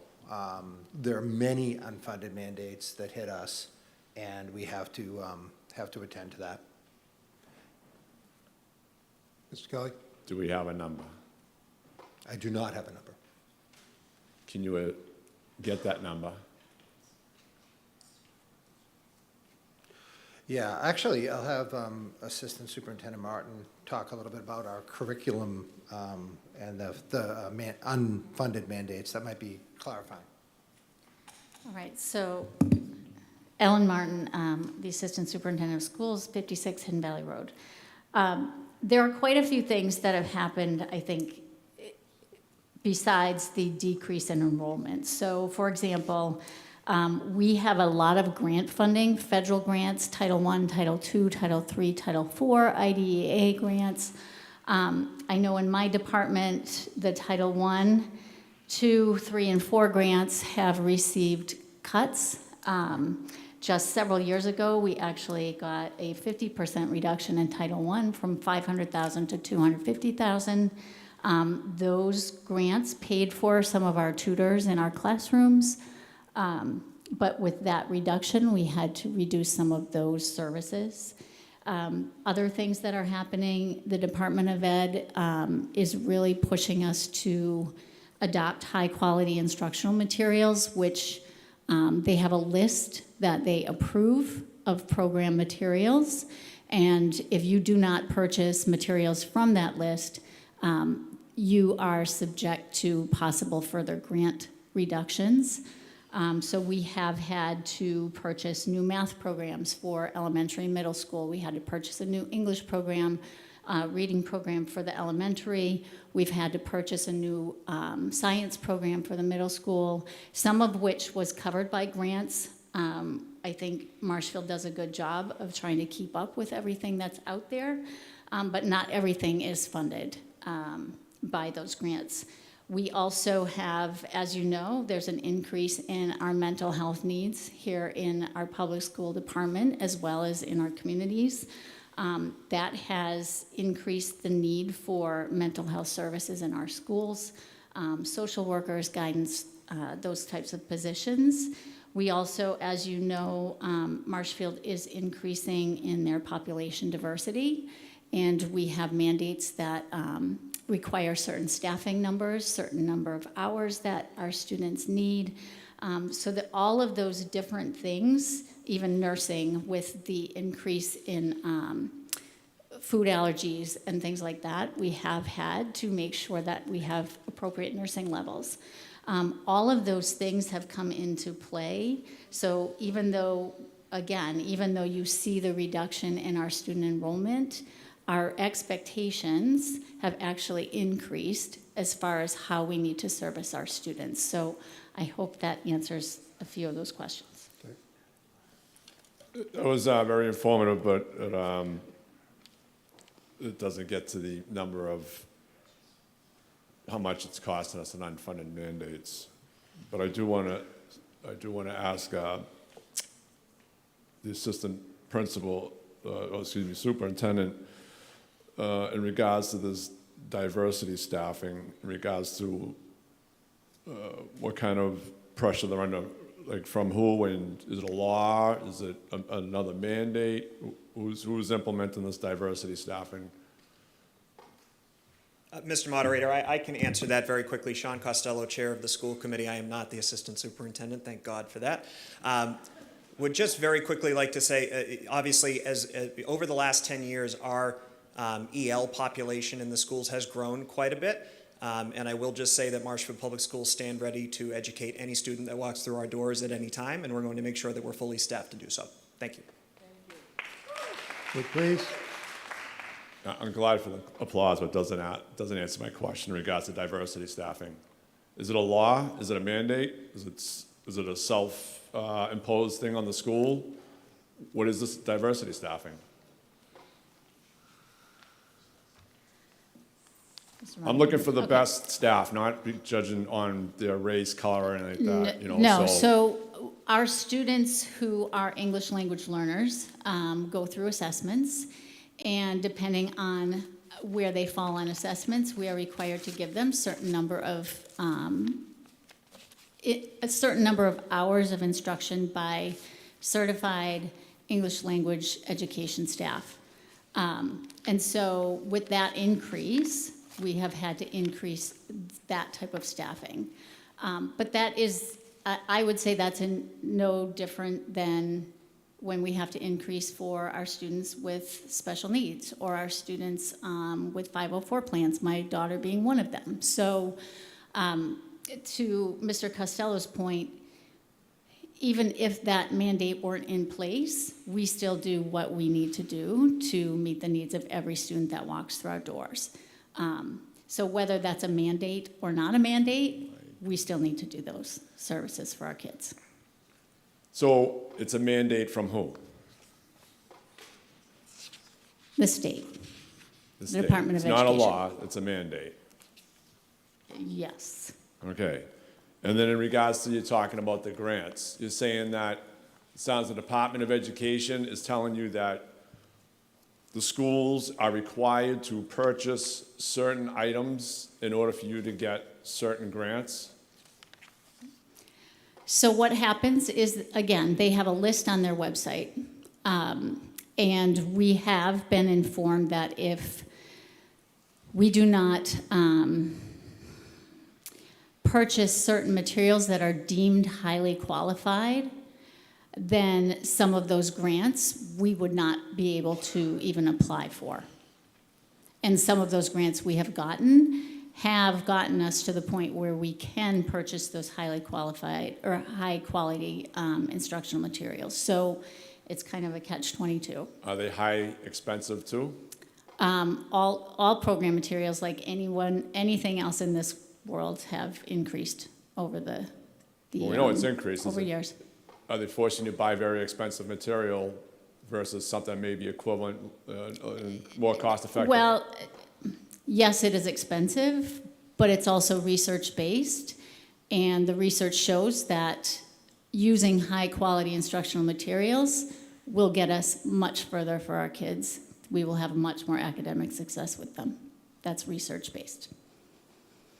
I would say there's a question mark on it, but in regards to all these mandates and funding, you know, and the cost of living for everybody, and I understand that, but you know something, we keep sending people back into the State House, imposing these draconian rules and taxes on us. So we need to end that and make changes. Thank you. I knew it was ending. Rear microphone. Tina Shea, Careswell Street. It has, so the request is 60,700,000 plus, and that's included, or is the 630 from the special election additional? That's the school budget. What we're talking right now is about the amendment, so we're not talking about the total number right now. But that budget is their operational budget. Right, but does it include the money from the special meeting? From the special town meeting? Yes. No, that's in addition to that money. So in addition, and then there was $750,000 odd that Mr. Moran spoke about at the select board meeting. Is that included? Again, well, right now, or- we're talking about the amendment. We're not Well, going to I know, talk but about the don't you think it's article. important to see how much money is being appropriated before you reduce it? But that's by the discussion 500? we have after we go through the amendment. We need to do the amendment first, because you don't know what the final number is right now. We're discussing on the amendment. You can ask those questions once we get to the amended number. Ms. Pasevich on the amendment? Yes. Do my ears deceive me, but did the, Ms. Martin say that the Mass Department of Education is forcing us to buy new programs and new reading materials or lose grants? Did I hear that correctly? Could I?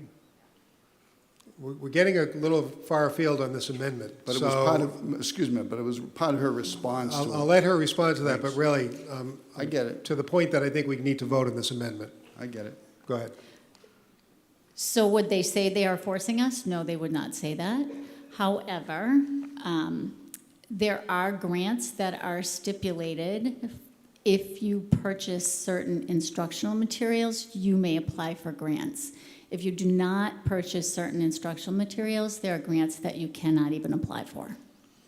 Are those grants related to the materials that you're either electing to Some buy? are, and some are for other content areas. Oh, thank you. That's just amazing that they would use that kind of leverage on you to force you to buy something else. Thank you.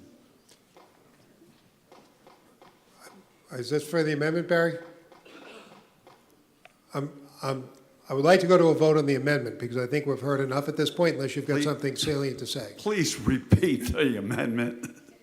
The amendment was to lower the amount of this, exactly why we need to vote on it, was to lower the school department budget to $58,933,396. Oh my goodness, this is absolutely amazing. I have to say that on two fronts, the school will be second. We have an incredibly complicated financial arrangement in this town, and I'm sure it's typical for most towns. I hope that the town of Marshfield's fathers and mothers bring in the appropriate exterior experts to help us identify what our strengths are and what our needs are going forward. There's a lot more I could say about that, but I won't. I'm being accused of being verbose, so sorry about that. On the subject of the school budget, this, I think, is the first time I've heard this kind of discussion at an annual town meeting in the 40-some years I've been here. I would hope that these kinds of issues, which are all questions worth asking, are addressed in the appropriate forum, which to me is before the school committee as it's setting its budget. And so that the resolution, however it may turn out, is resolved when it comes to town meeting. Now, there are efficient ways of doing things. And then finally, on subjects like mandated reporting,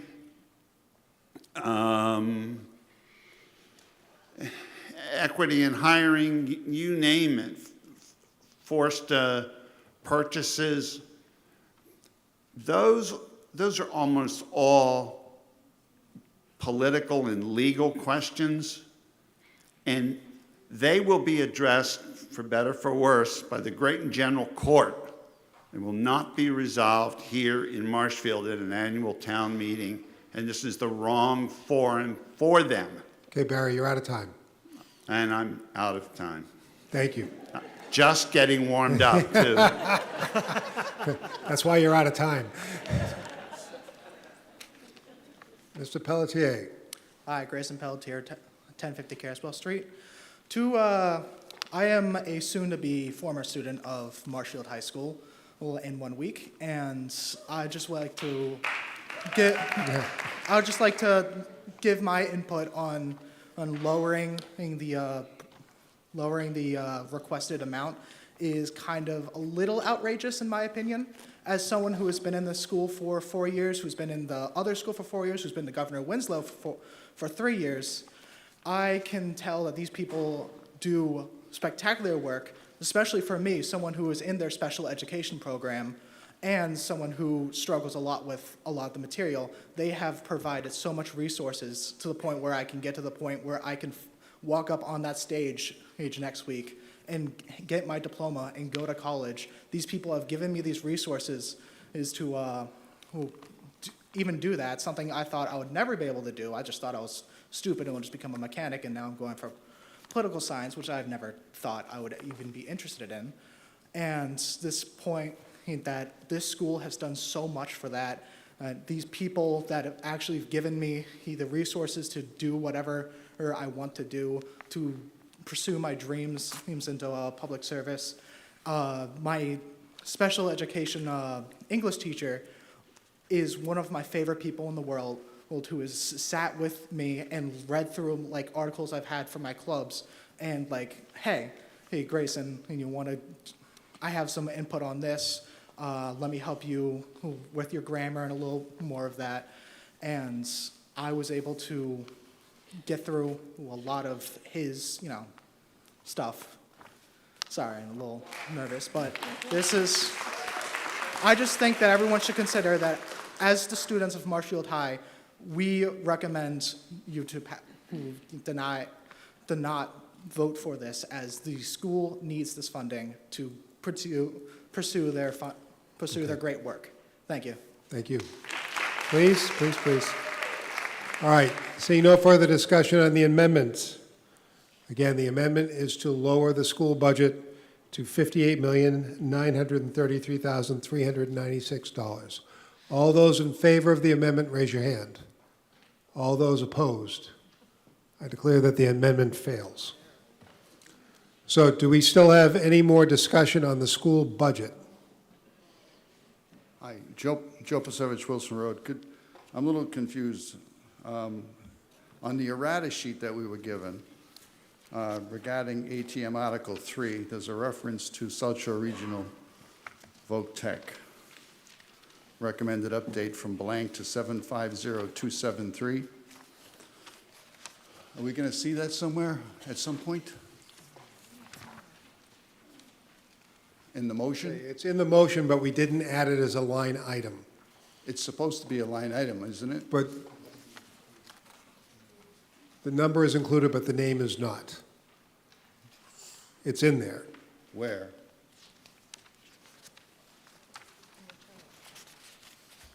Oh, and on another sheet? I'm just Appendix looking B. at the errata sheet. Appendix B.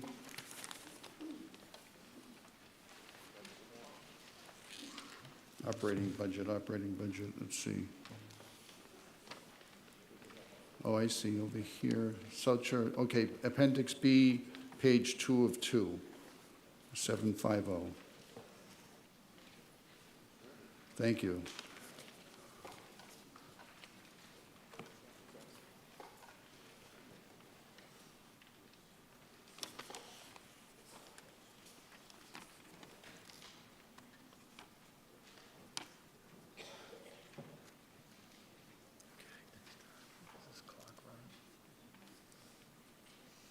I think I see it now, Mr. Moderator. Okay. The second part of the question is, and it's, I know it's, you might think it's skipping ahead, but why on the errata sheet under ATM Article 4, I know you think I'm skipping ahead, but I'm really not.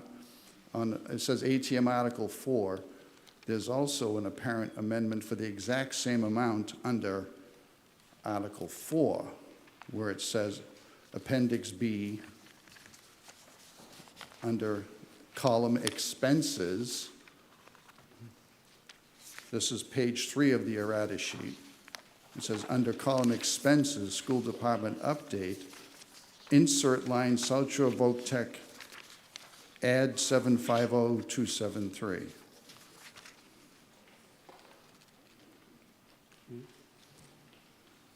So why is that listed under ATM Article 4, and the same amount is listed as add? Mrs. Strobel, can you address that?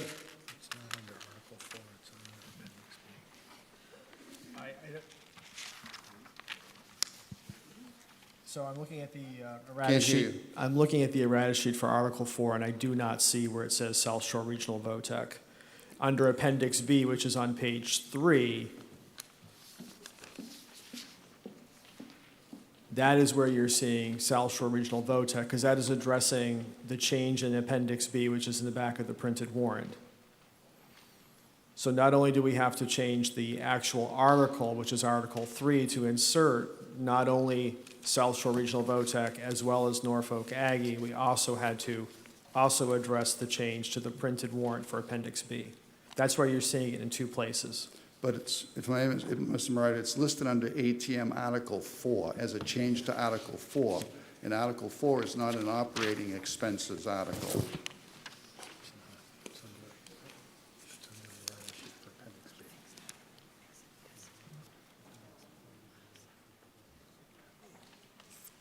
Article 4 is a capital outlay article. And so on the errata sheet, when it refers to the capital outlay article, I see add 750,000. And then it refers to Appendix B. You see the confusion? Ms. Moran, can you address this? Okay, again, under the errata sheet has listed under ATM Article 4, Police Department removes the tasers. It changes the recommendation for Capital Budget Committee.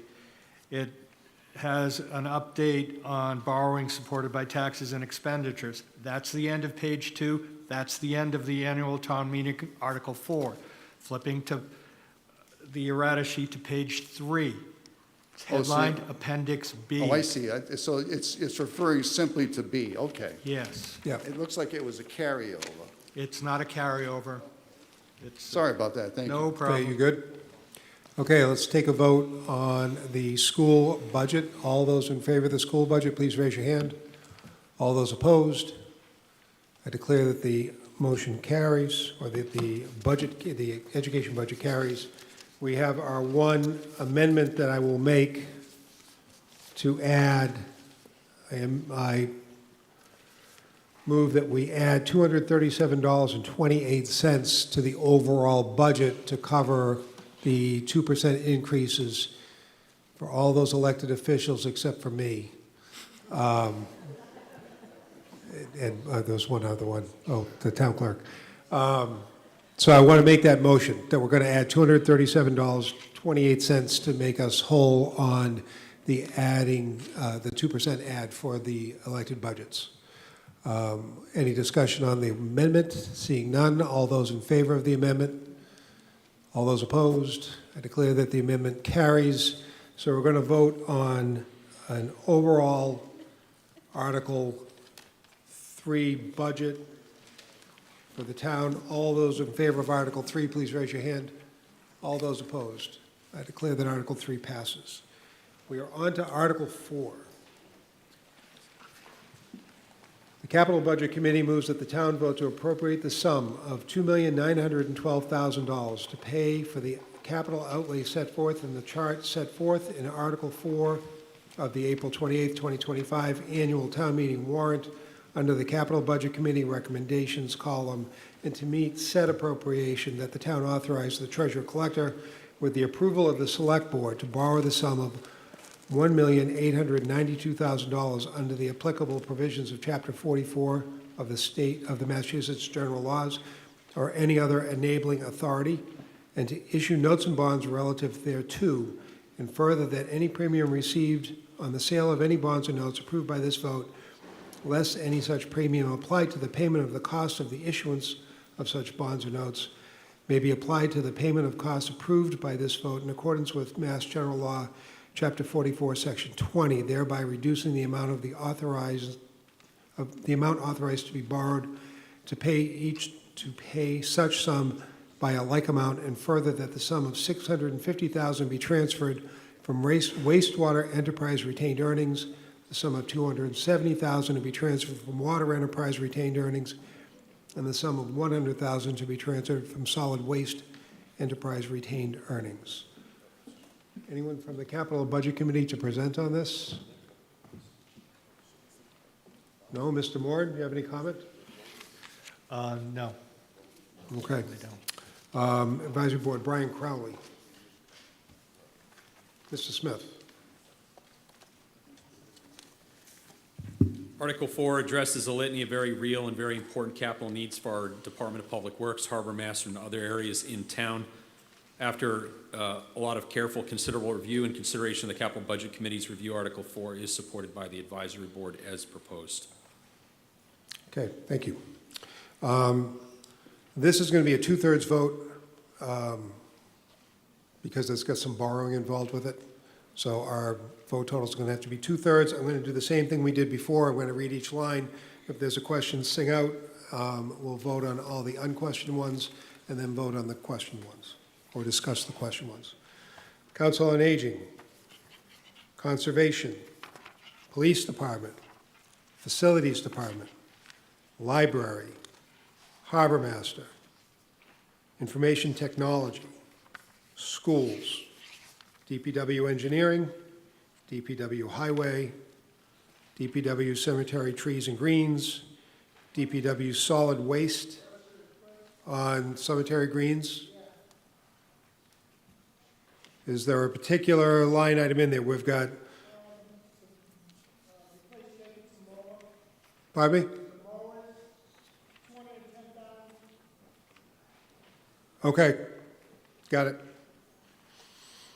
DPW Solid Waste, DPW Water, DPW Wastewater. So the only one we have questioned is the DPW mower. So all those in favor, what?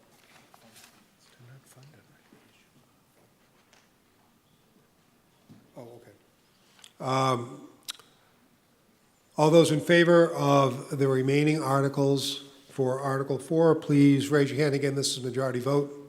All those opposed, I declare that passes by a majority, two-thirds majority. So the question mower, just to note, this was not funded. This is an unfunded piece of equipment. So you get to a microphone if you got a question.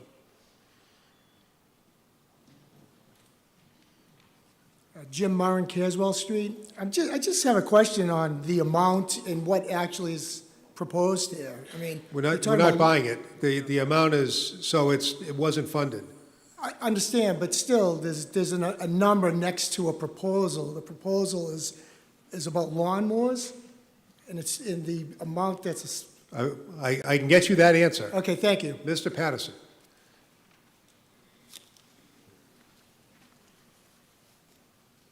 Mr. Moderator, that mower is not going to be funded this year, and it is a mower that does all the school fields and cemeteries. We're going to keep using the one we have now. I think the question was, why is it $210,000? I believe was the question. That's what it costs today, unfortunately. Just one. Thank you very much. Thank you. So we're going to go for a vote on the mower question. All those in favor of it's not a funded vote, but it was questioned, so I'm going to do it. All those in favor of the mower, please raise your hand. All those opposed? I declare that passes by 2/3. And I'll take one final vote on Article 4. All those in favor of Article 4, please raise your hand. All those opposed? I declare that Article 4 passes by a 2/3 majority. Article 7. Will the town vote to appropriate the sum of, I'm going to the wrong column, I'm reading the warrant and not the motion. The Select Board moves that the town vote to appropriate the sum of $475,000 to support PEG access services consistent with the cable franchise agreements during the fiscal year 2026, and transfer said sum to Marshfield Community Media Incorporated, and to meet this appropriation, transfer said sum from FY 2026 revenue under the cable franchise agreements. Mr. Moore.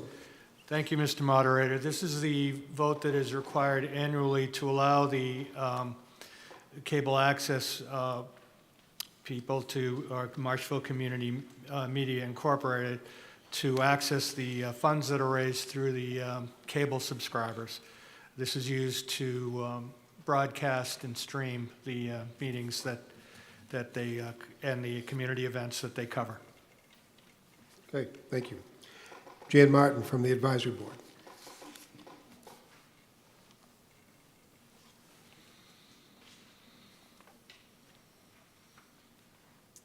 The advisory board appreciates that these streaming services are a valuable community service, particularly since they're funded through the cable access, and we recommend approval of this appropriation. Thank you. This is going to be a majority vote. Seeing no discussion from the floor, I'll go to a vote. All those in favor of Article 7, please raise your hand. All those opposed? I declare that Article 7 passes. And we have finally finished the April 28th town meeting. So thank you, everybody. I would like to get, I move that we adjourn. Second. All those in favor? Aye. Thank you, everybody. We'll see you in the fall.